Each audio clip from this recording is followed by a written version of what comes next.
When you think of how best to describe the Halo series, your mind probably goes towards thoughts of heroics. You think of the Master Chief, the super soldier who can take down the hordes of aliens that get in his way. You think of him single-handedly saving all life in the universe, and doing it on more than one occasion. If you take the Master Chief out and look at the bigger picture though, you might describe the world of Halo differently. Humans are at war with an enemy hell-bent on their extinction, and they're losing. Billions of people have died and entire planets have been destroyed. To top it all off, there's a parasite determined to turn every living thing into one of their space zombies. Looking at it this way, the world of Halo is pretty dark. These two general descriptions are in some ways two sides of the same coin. The world is set up to be dark and hopeless so that it's enjoyable for players to overcome it all when they play as the Chief. When you're actually playing the original trilogy of games though, the darker themes tend to fade into the background a lot of the time. They're mostly used to set up how scenarios play out. The Covenant are doing this bad thing, and that's why the Chief has to blast this particular group to smithereens. And that's not to say that's a bad thing by any means. The games are setting out to offer an entertaining experience where you're the hero of the story, and it's fun to play for that reason. But when the darker themes do show up a bit more, like in levels where the Flood and your Marine allies interact, it showed that there was potential for a different type of story to be told in this universe. Enter ODST, a game where you'd be playing as a regular human during the aftermath of a city's invasion. Before the game's release, it seemed like an interesting new direction to take the series. The game would be set on Earth and give a perspective on the aftermath of events that took place in Halo 2, something fans wanted to know more about for a long time. The designers were taking heavy inspiration from a film noir, which suggested a story that might focus on the darker side of the Halo universe. Playing as an ODST instead of a Spartan super soldier meant that gameplay tweaks were needed, which could bring with them the potential for interesting new scenarios. How would a regular human deal with big threats like brutes or jackals? Would the darker tone and gameplay changes create something that played a lot like the famous Believe ad for Halo 3? This is all to say that the premise of ODST had a lot of potential. But more than 11 years on from the game's release, did it live up to this potential? Well, not really. The biggest problem is the number 3 in the full title. Because ODST is effectively an expansion of Halo 3, it plays very similarly to that game. The fact that it was developed in just 13 months didn't help either. Tweaks were made to the gameplay to try to differentiate the humans from the Spartans, but they're all very minor. For example, you can't jump as high as a Spartan could, and you have to find health packs to heal. You can, however, still jump onto the front of tanks and destroy them with your bare fists. Overall, the moment-to-moment encounters play out just as they did in Halo 3, which is to the detriment of ODST's narrative. The game tells the story of a squad of ODSTs on a secret mission to extract a very valuable asset from the crumbling city of New Mombasa. On their drop in, however, they're violently thrown off course, and our main character, the rookie, wakes up alone 6 hours later.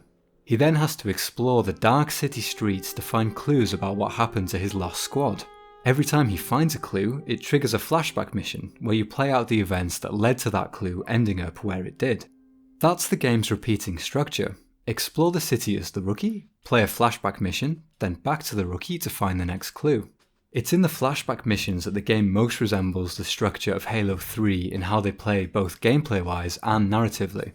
The streets have a much darker, more lonely atmosphere, which is fitting considering the rookie's situation.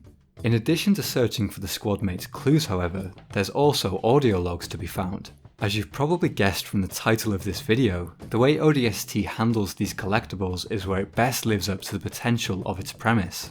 These tell the story of a civilian named Sadie, navigating the city in the immediate aftermath of the Covenant's arrival. As the issue of the main game was that you felt too much like a Spartan for a different story to be told, this one centering on a civilian gives another chance for yet another perspective. Sadie's story is not a happy one, and it would be quite a challenge to convert it into a game you could play while still keeping it fun.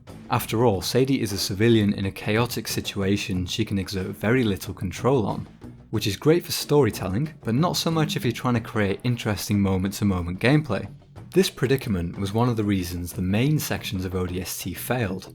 It sounds strange to say, but they didn't limit the ODSTs enough in order to keep the game fun to play. It's with this in mind that relaying it through audio logs, where you don't have to create some kind of walking sim or interactive movie, is a good way of conveying this new perspective on events.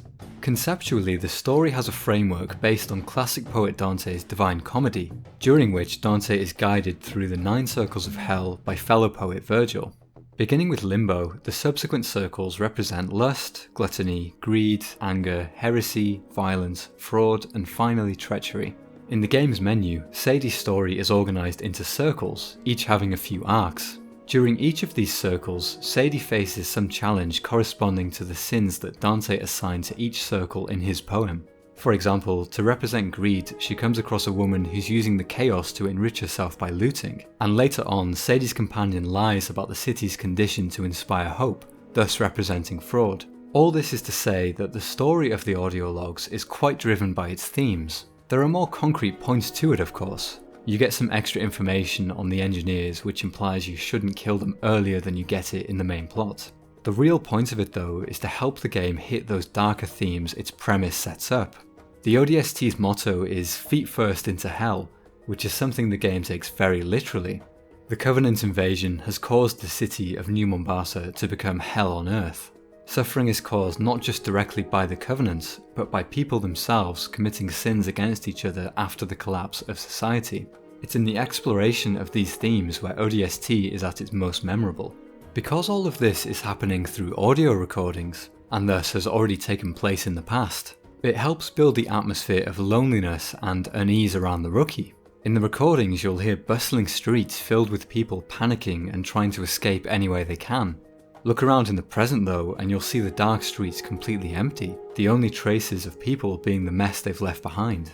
It's a very effective way of conveying this story and the sadness that goes along with it and the fate of the city. There's artwork that goes on a sort of slideshow for each log, but time continues to move while they're playing. This means you can look around while you're listening to them, which can help you really think about the feelings the story and atmosphere try to provoke. Of course, looking around in this way gives a pretty big hint that the story is not likely to have a happy ending, a framework Bungie would revisit for Halo Reach. The way you search for these logs is also done in a very interesting way. In a lot of games, searching for collectibles can be time consuming, and the task often results in few actual rewards. ODST manages to use the narrative itself, however, to make searching for the logs engaging. Sadie is helped through her journey by the AI that manages the city's infrastructure, or more specifically, a subroutine called Virgil created by her dad to look after her. This AI wants to pass on the story of what happened to Sadie, and it does this by guiding the rookie to each recording. It sets off car alarms, raises traffic barriers, and commandeers street signs to point you in the right direction to each log.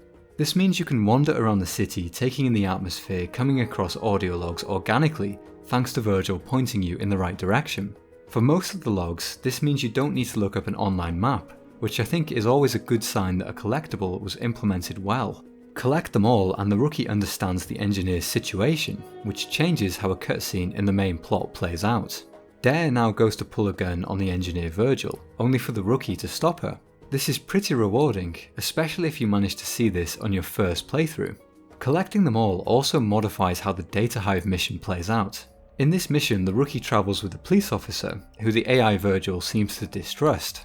If you don't have the logs, then the two separate and he's killed by drones. If you have them all though, you'll stay together for longer, and see that he's actually a crooked cop sent to check that a hit on Sadie's father has actually been carried out.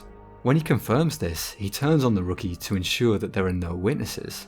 This is the only time in any Halo game where you have to canonically kill another human. It's a somber ending to a somber storyline, which is why I think that the audio logs are the best part of ODST. Most of the game feels too similar to Halo 3, but it's with these logs that the game stands distinct and gets a personality of its own. They're not implemented perfectly, of course. There are 30 logs to be found, which I think is a few too many. The lack of tracking and organic way you go about finding them means it can be hard to find the final few, even with an online map. But still, they stand as one of the best implementations of a collectible I've seen, and experimenting with new ideas like this can help long-running franchises keep interesting. I've been Tom, and thank you for watching.